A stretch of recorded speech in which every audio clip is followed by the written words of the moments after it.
Isang mapagpalang araw po sa ating lahat. Ngayong araw, ang Bible verse na ating pagtutuon ng pansin ay ang Romans chapter 10, verse 17. So sa New International Version, ang sabi rito, "Consequently, faith comes from hearing the message, and the message is heard through the word about Christ."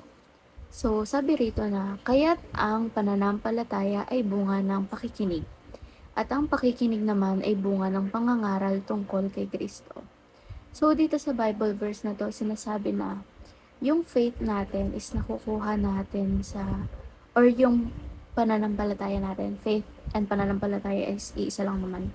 So yung faith natin is nakukuha natin siya in accordance sa pakikinig natin sa mga word ni God, sa mga pag-praise ng iba kay God, sa mga devotions patungkol kay God, di ba?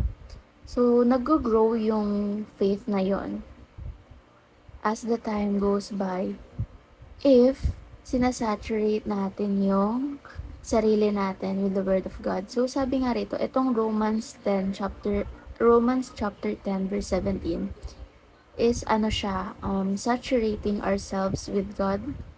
Ayun, with God's Word. Saturating ourselves with God's Word. So, when we saturate ourselves with God's Word, kapag lahat is binabatay natin sa salita ng Diyos and lagi tayong nakikinig na nagbabasa or nanonood ng mga salita ng Diyos, doon mas nag-grow yung faith natin sa Kanya and yung relationship natin with Him also. So, di ba, hindi lang isa yung nakukuha nating benefit doon. And hindi lang naman yon specifically kasi 'di ba? Mas mapapansin mo na hindi ka nagwo-worry sa mga bagay-bagay na kapag tumataas na yung faith mo kay God. Kasi alam mo na He will solve everything naman, 'di ba? Unlike dati na may problema ka lang, poproblemahin mo na siya ng 3 araw, ilang gabi, ganon. Pero sa ngayon, kapag tumataas na yung faith mo kay God, 'di ba? Natututo ka na itaas na lang sa kanya. Parang inaalay mo na lang sa kanya lahat, 'di ba? Pinagpe-pray mo na lang and then ayun, okay na. So, para sa ating teaching, sabi rito, faith comes from hearing, reading, and watching. So, gaya nga ng sabi ko kanina. Sa panahon ngayon, 'di ba? Ang pakikinig is hindi, or ang pagbabasa is hindi na lang natin nakukuha sa Bible mismo, which is yung hard copy, yung parang libro. So sa panahon ngayon kasi, 'di ba, may social media na, may technology na. So it's easier for us to access yung mga word ni God, yung mga dapat nating basahin and pakinggan. Kasi everything is uploaded naman na on the internet, 'di ba? One click away na lang tayo ngayon sa generation natin. So, kumbaga, choice na natin kung bibigyan ba natin ng time si Lord, kung gagawin ba natin kung ano yung dapat nating gawin para papurihan siya. Kasi binigay na sa atin all means. Dati kasi may hirapan ka pa yung ibang Christians nga dati. Based doon sa reference video na napanood ko before making this devotion video. Sabi ron na dati ang mga tao or yung mga Christians, kapag nakakatanggap sila, kahit yung mumunting Bible lang, yung maliit, grabe as in, pinagsisigawan nila, grabe yung iyak nila, grabe yung emotions nila upon receiving that Bible, kahit ganun lang kaliit. Kasi ganun nila pinahahalagahan yung word ni God. And alam nila na, ayun nga dati, di ba, mahirap makakuha ng ganun. Mahirap magkaroon ng ganun. So, ngayon, sa panahon natin, swerte tayo na super accessible na ng mga ganitong bagay para sa atin.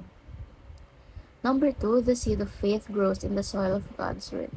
So, katulad ng isang halaman, di ba, hindi naman siya basta-basta tumutubo sa hangin lang. So, yung seed of faith natin, ganun din. Kailangan natin siya itanim sa Word ni God. So, it will prosper, di ba? Kung ang halaman may specific na kinukuhang nutrients, ganun din yung seed of faith natin kay Lord. Kailangan nating mag-base sa sa mga word niya, sa mga salita niya. kailangan natin dun itanim yung faith natin. Kailangan ayun yung panghahawakan ng faith natin. Kasi at the end of the day, kung dumating man yung araw na grabe yung problema natin, like grabe ba, parang gano'n. Siyempre hindi mo may mga tao na hindi maiiwasan na tatanungin si Lord, magda-doubt sila kay Lord. So, it is very crucial for us na panghawakan natin yung word ni God or yung salita ni God kasi maaalala natin na andyan siya at hindi niya pinahihintulutan ang mga bagay-bagay na parang wala lang. Everything's with purpose, sabi nga nila. So, number 3, God's word is a fire that melts even the hardest of hearts. So, ang sinasabi rito is ang salita ng Diyos ay kaya niyang palambutin kahit ano pang tigas ng puso ng isang tao or kahit ano pang tigas ng pagkatao mo, kayang-kaya kanyang palambutin. 'Di ba sabi nga, siya yung may control sa lahat ng bagay, especially sa tao kasi siya yung nag-create sa atin. Siya yung rason kung bakit may start and creation. So, tayo, 'di ba? For example ako, may pagkamaldita kasi ako, 'di ba, personally. So, 'yan, natutunan ko rin and na-realize ko na lately kapag dumadating ako sa point na hindi ko na talaga alam yung gagawin ko and parang sobrang napupuno na ako ng emosyon. I find myself praying to Him na lang or calling Him, asking Him na, Lord, ano po bang gagawin ko? Ganito. Ano po bang dapat kong gawin? Yung tama and yung hindi dahil lang sa bugso ng damdamin, di ba? So, ayun, di ba? Nagiging living testimony na ako ng patungkol dito. So, ang main point ko lang is, walang hindi kayang baguhin si Lord. Wala siyang hindi kayang palambutin. Gaya na sinasabi dito na, na para siyang apoy na kayang palambutin lahat. So, for the application, number 1, saturate yourself with God's Word. So, ayun naman yung pinaka-main point nitong Bible verse na ito. Let us saturate ourselves with God's Word kasi kapag namuhay tayo ng base kay Lord or base sa Word ni Lord, sa Word ni God, mas lalong magpo-prosper yung buhay natin. Sabi nga 'di ba, huwag tayong magtitiwala sa sarili lang natin. Mas magtiwala tayo kay Lord, kay God. Kasi siya yung may alam ng lahat, siya yung nag-create sa atin.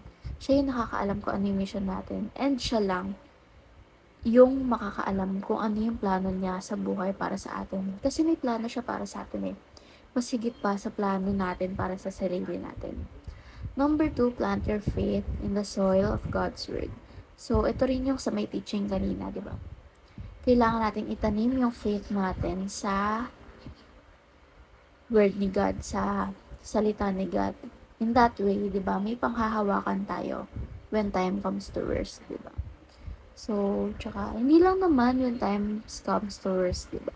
Kailangan talaga may mahigpit or yung may deep, may rooted na, may deeper tayong panghahawakan when it comes to our faith with the Lord para hindi siya ganon kadaling masira or mawasak.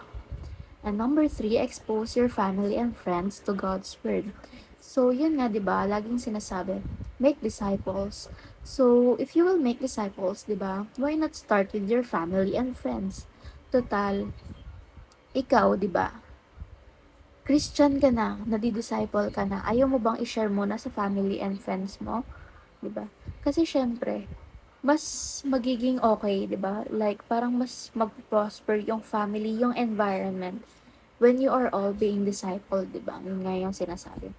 So, wag natin ipagkakait yung blessings natin. Like that, yung nadi-disciple na tayo. And, ayun nga, let us start with our family and friends bago tayo pumunta sa ibang tao. Pero syempre, wag rin natin kakalimutan yung ibang tao. Okay?